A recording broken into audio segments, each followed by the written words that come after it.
Welcome to tea news. నేను స్వేచ్ఛ. Update చూసే ముందు హెడ్లైన్స్. కేజ్రీవాల్ కస్టడీ పిటిషన్పై విచారణ పూర్తి. తీర్పును రిజర్వ్ చేసిన న్యాయమూర్తి.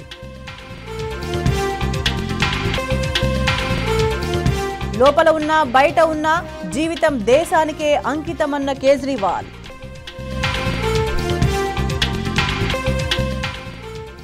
లిక్కర్ పాలసీ కేసులో అసలు ఏమీ లేదు. Supreme court lawyer Kapil Sibal స్పష్టీకరణ.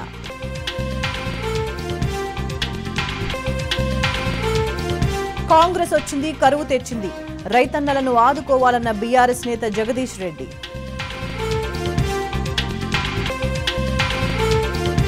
మరికొద్ది క్షణాల్లో ఐపీఎల్ 2024 లీగ్ ప్రారంభం. చెన్నై బెంగళూరు మధ్య తొలి మ్యాచ్. చట్టసభలో బహుజనవాదం బలంగా వినిపించాలంటే నాగర్ కర్నూల్లో తనను గెలిపించాలని బీఆర్ఎస్ ఎంపీ అభ్యర్థి ఆర్ఎస్ ప్రవీణ్ కుమార్ అభిమానులు, కార్యకర్తలకు సోషల్ మీడియా ద్వారా విజ్ఞప్తి చేశారు.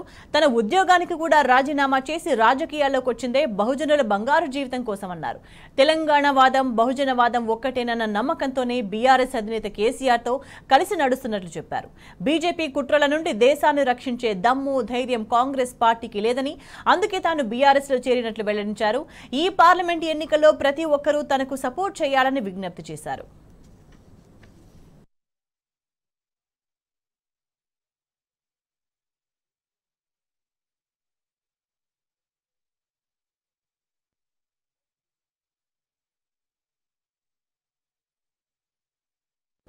కాంగ్రెస్ ప్రభుత్వంలో రైతులు నిర్లక్ష్యానికి గురవుతున్నారని మాజీ మంత్రి జగదీష్ రెడ్డి అన్నారు.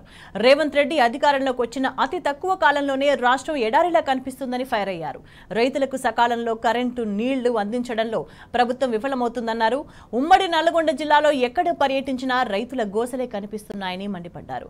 నల్లగొండ జిల్లా వ్యాప్తంగా వెంటనే మంత్రులు కోమటిరెడ్డి, ఉత్తమ్ కుమార్ రెడ్డి రివ్యూ నిర్వహించి కరువుకు అల్లాడుతున్న రైతులకు భరోసా ఇవ్వాలని జగదీష్ రెడ్డి డిమాండ్ చేశారు. పాలకుల నిర్లక్ష్యం ప్రజల్ని హింసిస్తూ ఉంది. నదులలో ఉన్న నీళ్లను సరైన పద్ధతిలో వినియోగించకుండా, విద్యుత్తును సరైన పద్ధతిలో అందించకుండా రైతాంగాన్ని ఇబ్బంది పెడుతుంది ప్రభుత్వం. బూదనపొంచపల్లి మండలంలో ఉన్న గ్రామాలలో ఉన్నాం. ఇక్కడ మనం ఎక్కడికి వెళ్ళి చూసినా ఎండిపోయిన పొలాలు కనబడుతున్నాయి. ఒక్కొక్క గ్రామంలో 100-200 పైన ఎకరాలు ఎండిపోయి కనబడుతూ ఉన్నాయి. రైతులు మీ ముందే స్పష్టంగా చెప్తున్నారు, లో వోల్టేజ్ వల్ల మోటార్లు కాలిపోతున్నాయి. కాలిపోయిన మోటార్ బాగు చేసుకొచ్చి వచ్చేవరకు 6 రోజులు పడితే నీళ్లు బిక్కిపోతున్నాయి. ఎండిపోయిన పొలం మళ్ళీ పారే పరిస్థితి లేదు. దాంతో మాకు నష్టం జరుగుతుందని మాట చెప్తున్నారు.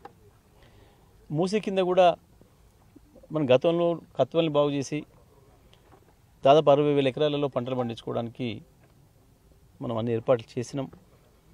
గత ప్రభుత్వం ఉన్నప్పుడు చివరి ఎకరానికి కూడా నీళ్లు పంపించడానికి అన్ని రకాల ప్రయత్నం చేసి అధికారుల్ని అప్రమత్తంగా ఉంచి ఒక్క ఎకరం కూడా ఎండిపోకుండా జాగ్రత్తలు తీసుకున్నాం. కానీ దురదృష్టవశాత్తు ఇవాళ అన్నీ సిద్ధంగా ఉన్న వాటిని కూడా ఉపయోగించడం చేతగాట్లేదు. అధికారులపైన అజమాయిషీ లేదు.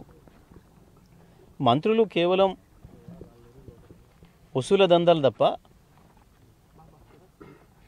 వాళ్ళను వీళ్ళను భయపెట్టించి, వ్యాపారస్తులను భయపెట్టించి, బ్లాక్మెయిల్ చేసి, గుండా మామూలు రౌడీ మామూలు వసూలు చేసుకునే పద్ధతిలో ఉన్నారు తప్ప అసలు ప్రజల పట్ల సోయి లేదు, రైతుల పట్ల సోయి లేదు. మరి మన నల్గొండ జిల్లాలో లక్షల ఎకరాలు పోతుంది, రైతాంగం దెబ్బతింటున్నారు.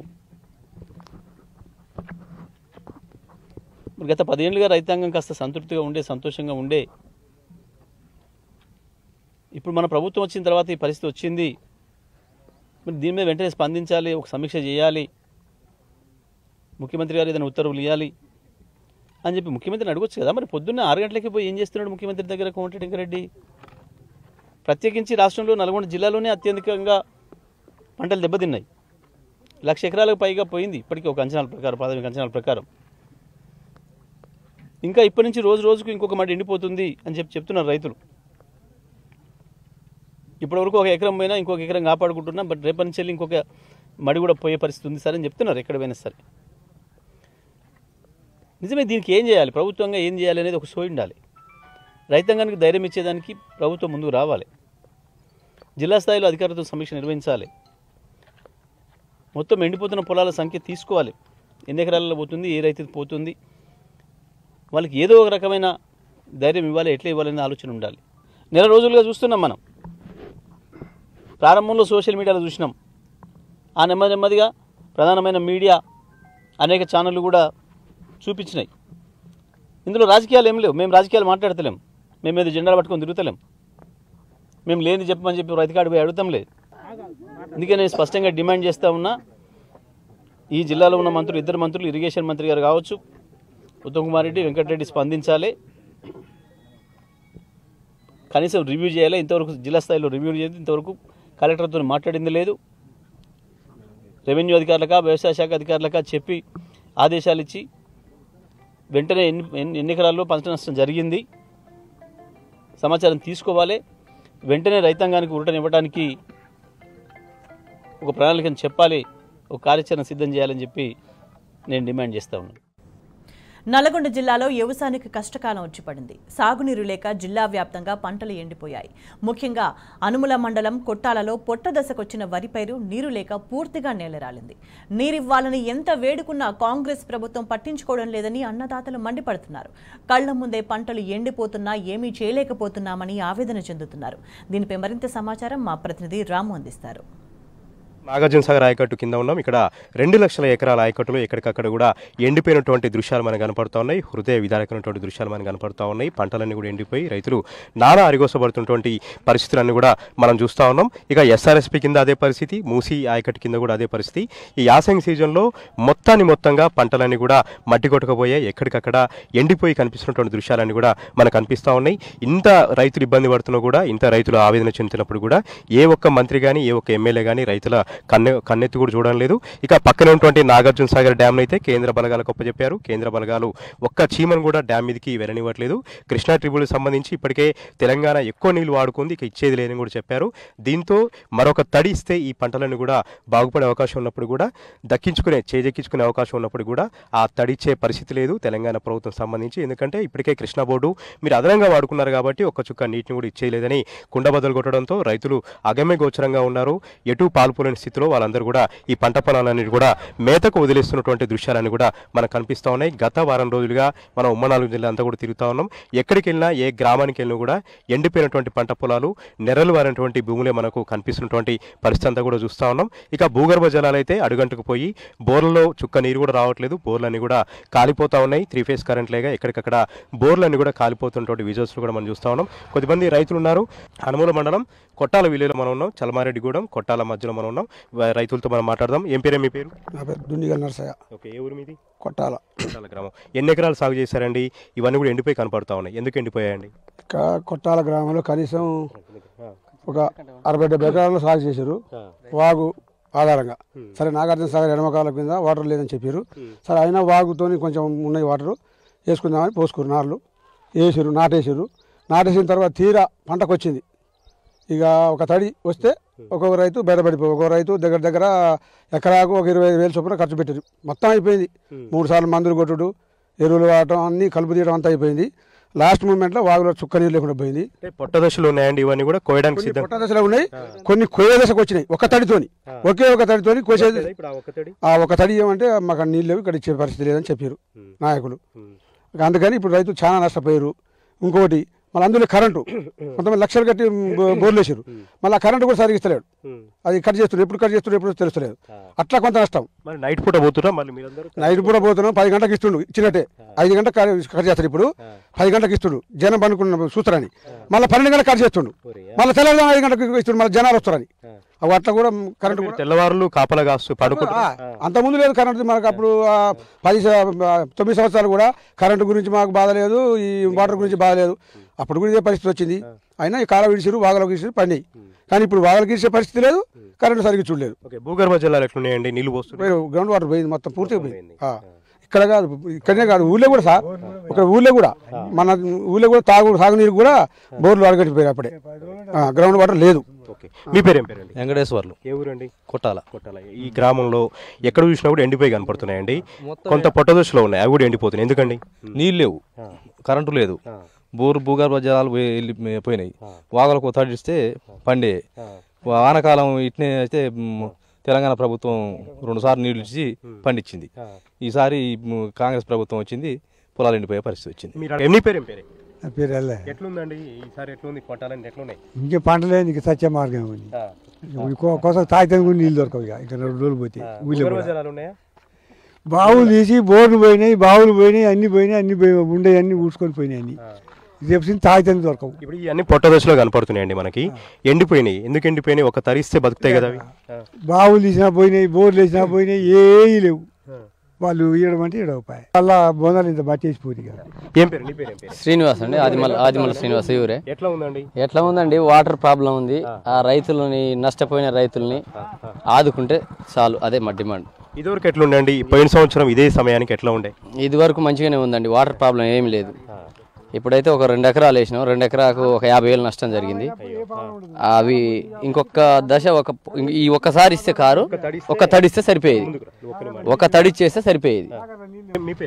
నా పేరు వెంకటేశ్వర. పొలాలు ఎండిపోయినాయి అన్ని. 4 ఎకరాల భూమి పొలం పెడితే మొత్తం ఎండిపోయింది, ఏం లేదు. ఆడికి ఒక తడి బోర్ వేసిన 1,00,000 రూపాయలు పెట్టి, అది పోయింది. ఆడికి మన జానారెడ్డి గారికి ఆడికి పోయినాం. పోతే ఆయన ఏరియాలో పెద్ద మనిషి కదండి, ఎప్పటి నుంచో రాజకీయాలు చేస్తున్నారు. అడిగి ఆయన సాగర్ పోయినాం. ఈ నుంచి ఒక 10 మంది 15 మంది పోయినాం. పోతే ఎమ్మెల్యే గారు కూడా కలిసిండు, ఇద్దరు కలిసిర్రు. పోతే తాగుతందుకే నీళ్ళు మీకు పొలాలకి ఆడొస్తాయి పోయి అన్నాడు. వెళ్ళి వచ్చినాం. అప్పుడు ఎట్లా అనిపించింది? బాధ అనిపించిందా? బాధ అనిపించింది. గత ప్రభుత్వం గుర్తొచ్చింది. మేము అక్కడ పోకుండా కానీ ఫోన్ చేస్తే సరే ఇక్కడ ఉన్న శాసనసభ్యులు కానీ మంత్రి జగదీష్ రెడ్డి గారి వారు ఫోన్ ద్వారా సమాచారంతోనే మేము పోకుంటే మాకు వాటర్ వచ్చేది, వాగులకు ఇప్పించేది, కెనాల్కి వచ్చేది. అట్లా మేము 9 సంవత్సరాల కాలంలో కూడా ఎన్నడూ మేము రైతులం నీళ్ళ గురించి కానీ కరెంటు గురించి కానీ ఎక్కడ పోయిన వాళ్ళం కాదు. ఇప్పుడు మేము బదార్లు పడే పరిస్థితి తెచ్చిండు, అంత తప్ప ఏం లేదు. ఈ విధంగా రైతుల కడగాలు మనం చూస్తూ ఉన్నాం, రైతుల ఆవేదన మనం చూస్తూ ఉన్నాం. ఇదే కొట్టాల గ్రామంలో అహల్య వాగు ఈ దారి వెంట వెళ్తూ ఉంటుంది. ఈ అహల్య వాగుని ఒక్కసారి కానీ ఈ నీళ్లు విడుదల చేస్తే ఇక్కడ ఉన్నటువంటి భూగర్భ జలాలన్నీ కూడా సమృద్ధి అయి బోటర్లు పోసి ఇక్కడ ఉన్నటువంటి పంట పొలాలన్నీ కూడా కాపాడినట్లు అవుతుంది, కాపాడుతున్నట్టు చేసినట్టు అవుతుందని కూడా వాళ్ళు ఎంతగానో మొరబెట్టుకున్నప్పటికీ కూడా తెలంగాణ ప్రభుత్వం నుంచి ఎలాంటి స్పందన లేదు. ఇవంతా కూడా పశుగ్రాసానికి వదిలేసినటువంటి ఒక దయమైనటువంటి పరిస్థితి మనకి ఇక్కడ కనిపిస్తూ ఉంది. డెడ్ స్టోరీలో కూడా నీరందించినటువంటి ఘనత అప్పుడున్నటువంటి బీఆర్ఎస్ పార్టీ ప్రభుత్వం ఉంది. కానీ ఇప్పుడున్నటువంటి ప్రభుత్వం పట్టించుకోవట్లేదు. ఇక్కడ తమ కళ్ళ ముందే 12 రోజుల పాటు ఖమ్మం జిల్లా పాలేరు జలాశయానికి నీటిని తీసుకుపోయారు. కానీ ఇక్కడ ఉన్నటువంటి మేజర్ కింద ఒక్కరోజు కూడా నీటి విడుదల చేయలేదు. పోలీసు పహార పెట్టి మరి తమ కళ్ళ ముందు నీళ్లు తీసుకుపోవడంతో తాము ఎంతగానో మనోవేదన చెందాం. తమ పంట పొలాలను కూడా ఎండిపోతున్నటువంటి ఆవేదన వ్యక్తం చేస్తూ ఉన్నారు. కెమెరా పర్సన్ విమేష్తో రాముటి న్యూస్, హాలియా. నిజామాబాద్లో నమస్తే తెలంగాణ టుడే ఆధ్వర్యంలో నిర్వహించిన ప్రాపర్టీ షోకు అనూహ్య స్పందన వచ్చింది. ఈ ప్రాపర్టీ షోను జెడ్పీ చైర్మన్ విఠలరావు ప్రారంభించారు. పలు ప్రముఖ రియల్ ఎస్టేట్ కంపెనీలు ఈ షోలో పాల్గొన్నాయి.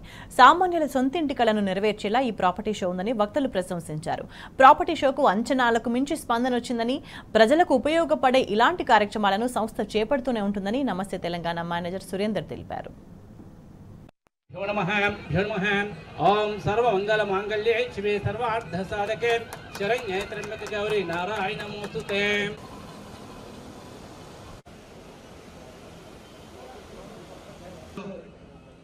రాష్ట్రవ్యాప్తంగా పేరున్న సమస్యలు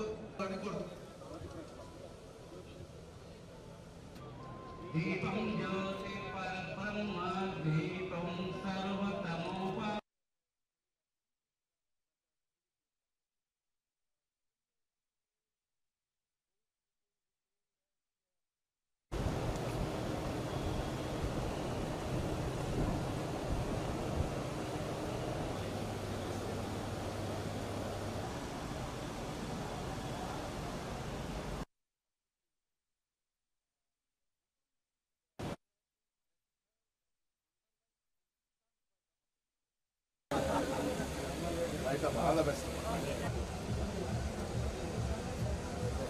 నమస్తే తెలంగాణ టుడే సమర్పించు ప్రాపర్టీ షో నిజామాబాద్ ఇవాళ రేపు మనం ఓల్డ్ కలెక్టరేట్ గ్రౌండ్స్లో జరుపుకుంటున్నాము.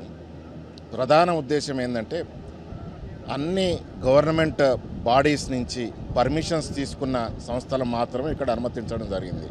30 లక్షల నుంచి మొదలు పెడితే 3 కోట్ల రూపాయల వరకున్న ప్రాపర్టీస్ ఈరోజు మీకు ప్రదర్శనలో ఉంచడం జరిగింది.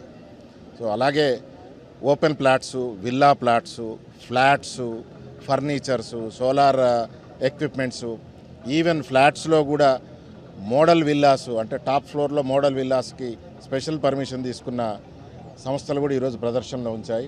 హ్యాజిల్ ఫ్రీ డాక్యుమెంట్స్తో ఉండే ప్రాపర్టీస్ అన్నీ ఒకటే వేదిక మీదకి ఈరోజు నమస్తే తెలంగాణ, తెలంగాణ టుడే మన నిజామాబాద్ పట్టణంలోకి తీసుకొచ్చాయి.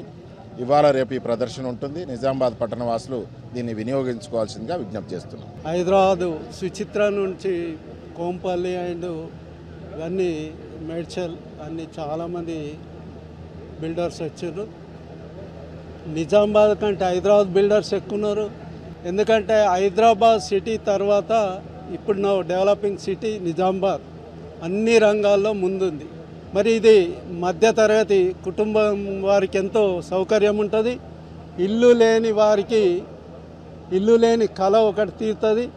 ఇటు బిల్డర్సు, అటు డెవలపర్సు, మన బ్యాంకర్సు దాన్ని ఆర్గనైజ్ చేసేది నమస్తే తెలంగాణ, తెలంగాణ టుడే. కాబట్టి అందరూ సింగిల్ విండో సిస్టమ్, ఒక కస్టమర్కి ఏమీ కష్టాలు లేకుండా ముందుకు వస్తున్నారు. కాబట్టి ఇది సద్వినియోగం చేసుకోవాలి.